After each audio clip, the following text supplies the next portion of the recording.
Systemic racism that has plagued our nation for far, far too long. I said that over the course of the past year that the blinders have been taken off the nation, the American people. What many Americans didn't see or had simply refused to see couldn't be ignored any longer. Those 8 minutes and 46 seconds that took George Floyd's life opened the eyes of millions of Americans and millions of people around all over the world. It was the knee on the neck of justice, and it wouldn't be forgotten. It stirred the conscience and of tens of millions of Americans. And in my view, it marked a turning point in this country's attitude toward racial justice. When his six-year-old daughter, Gianna, who I met with when I met with the family, I leaned down to say hi to her, and she said, looked at me, she said, "Daddy changed the world." That's what Gianna said, his daughter. Daddy changed the world. And I believe she was right. Not because this kind of injustice stopped, it clearly hasn't, but because the ground has shifted, because it's changed minds and mindsets, because it laid the groundwork for progress. COVID-19 has further ripped a path of destruction through every community in America, but no one has been spared. But the devastation in communities of color has been nothing short of stunning. Just look at the numbers. 40% of frontline workers, nurses, first responders, grocery store workers, are Americans of color, and many are still living on the edge. 1 in 10 Black Americans is out of work today. 1 in 11 Latino Americans is out of work today. 1 in 7 households in America, about 1 in 4 Black, 1 in 5 Latino households in America, report that they don't have enough food to eat in the United States of America. Black and Latino Americans are dying of COVID-19 at rates nearly 3 times that of white Americans. And it's not white Americans' fault, but just a fact. And the Americans now know it, especially younger Americans. One of the reasons I'm so optimistic about this nation is that today's generation of young Americans is the most progressive, thoughtful, inclusive generation that America has ever seen. And they are pulling us toward justice in so many ways, forcing us to confront the huge gap in economic inequity between those at the top and everyone else, forcing us to confront the existential crisis of climate, and yes, forcing us to confront systemic racism and white supremacy. It's just been weeks since all of America witnessed a group of thugs, insurrectionists, a political extremist, and white supremacists violently attack the capital of our democracy. And so now's the time to act. It's time to act because that's what the faith and morality call us to do. Across nearly every faith, the same principles hold. We're all God's children. We should treat each other as we would like to be treated ourselves. And this is time to act, and this time to act is because it's what the core values of this nation call us to do. And I believe the vast majority of Americans, Democrats, Republicans, and independents, share these values and want us to act as well. We have never fully lived up to the founding principles of this nation, to state the obvious, that all people are created equal and have a right to be treated equally throughout their lives. And it's time to act now, not only because it's the right thing to do, but because if we do, we'll all be better off for it. For too long, we've allowed a narrow, cramped view of the promise of this nation to fester. You know, we've bought the view that America is a zero-sum game in many cases. If you succeed, I fail. If you get ahead, I fall behind. If you get the job, I lose mine. Maybe worst of all, if I hold you down, I lift myself up. We've lost sight of what President Kennedy told us when he said, "A rising tide lifts all boats." And when we lift each other up, we're all lifted up. You know, and the corollary is true as well. When any one of us is held down, we're all held back. More and more economic studies in recent years have proven this. But I don't think you need economic studies to see the truth. Just imagine if instead of consigning millions of American children to under-resourced schools, We gave each and every 3, 4-year-old child a chance to learn, to go to school, not daycare, school, and grow, and thrive in school and throughout. When they've done that, the places have been done, it shows they have an exponentially greater chance of going all the way through 12 years of school and doing it well. But you know, does anyone in this whole nation think we're not all better off if that were to happen? Just imagine if instead of denying millions of Americans the ability to own a home and build generational wealth, we made it possible for them to buy a home, their first home, and began to build equity to provide for their families and send their children off to school. Does anyone doubt that the whole nation would be better off? Just imagine, instead of denying millions of young entrepreneurs the ability to access capital, we made it possible to take their dream to market, create jobs, reinvest in their own communities. Does anyone doubt this whole nation wouldn't be better off? Just imagine if more incredibly creative and innovative, how much more creative and innovative we'd be if this nation held the historic black colleges and universities to the same opportunities and minority-serving institutions that had the same funding and resources of public universities to compete for jobs in industries of the future. You know, just ask the first HBCU graduate elected as vice president if that's not true. But to do this, I believe this nation and this government need to change their whole approach to the issue of racial equity.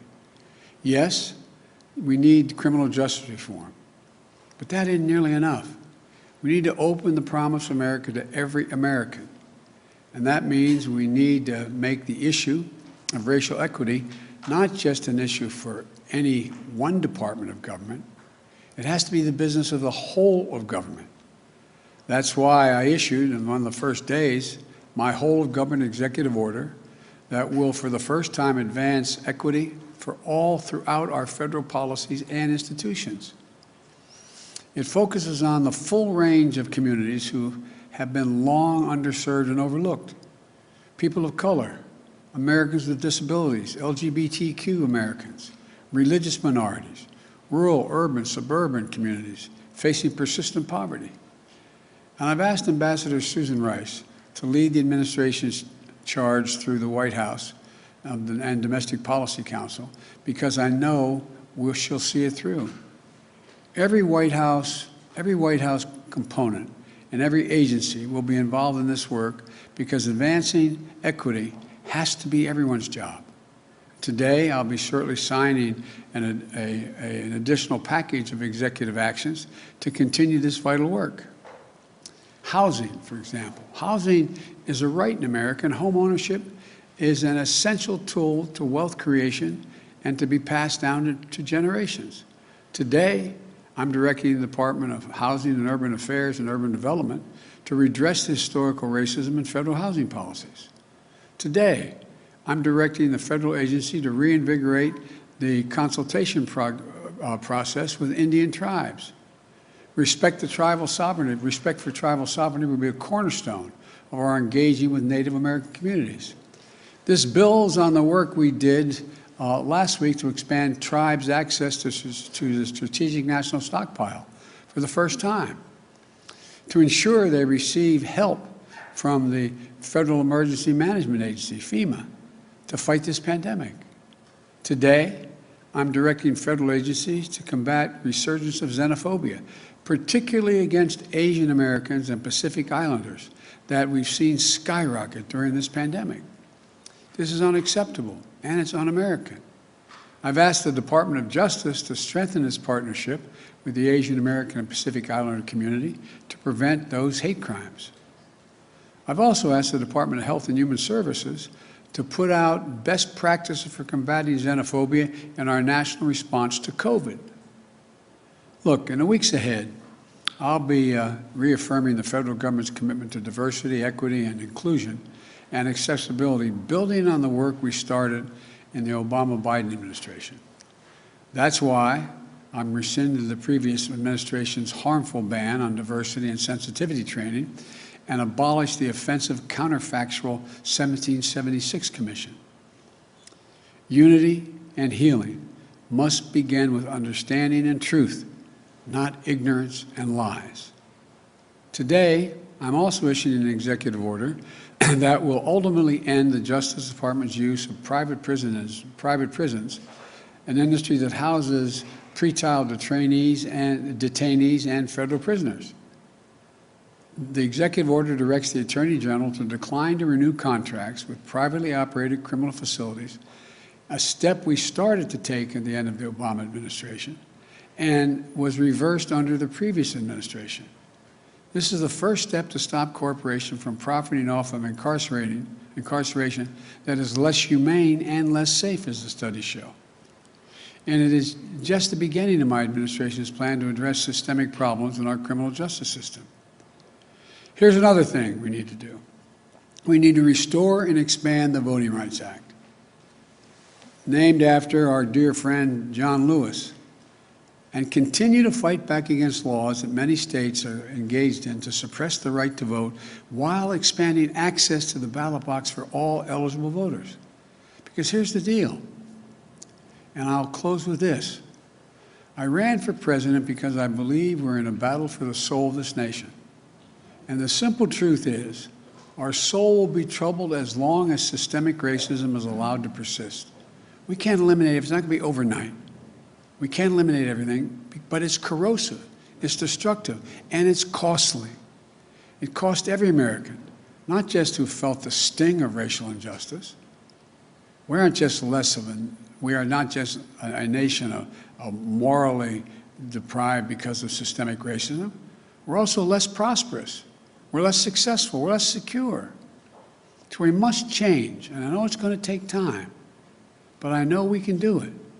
And I firmly believe the nation is ready to change, but government has to change as well. We need to make equity and justice part of what we do every day, today, tomorrow, and every day. Now, I'm going to sign these executive actions to continue the work to make real the promise of America for every American. Again, I'm not promising we can end it tomorrow, but I promise you we're going to continue to make progress to eliminate systemic racism, and every branch of the White House and the federal government is going to be part of that effort. Thank you.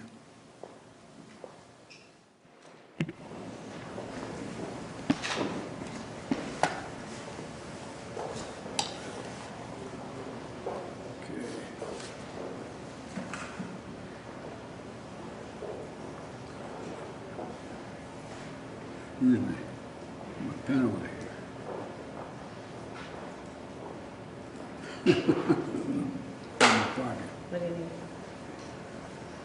This first executive order is a memorandum for the Secretary of Housing and Urban Development to redress our nation's and the federal government's history of discriminatory housing practices and policies.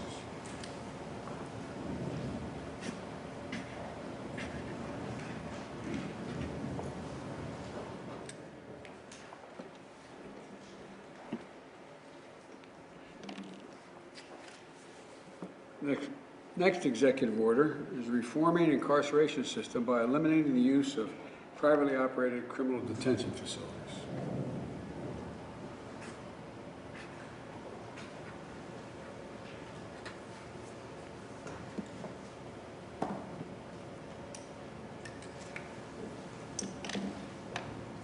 Third executive order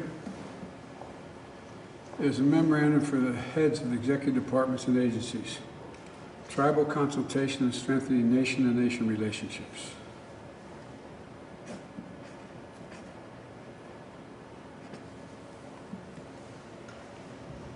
And the last executive order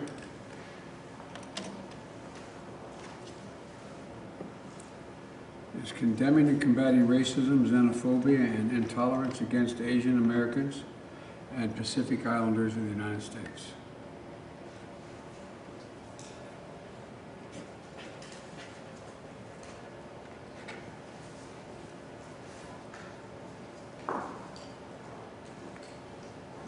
I think the country's ready, and I know this administration is ready. Thank you. Mr. President, what you talking about here food about? You. He sends best. Mr. President, how much did you ask for, Mr. President?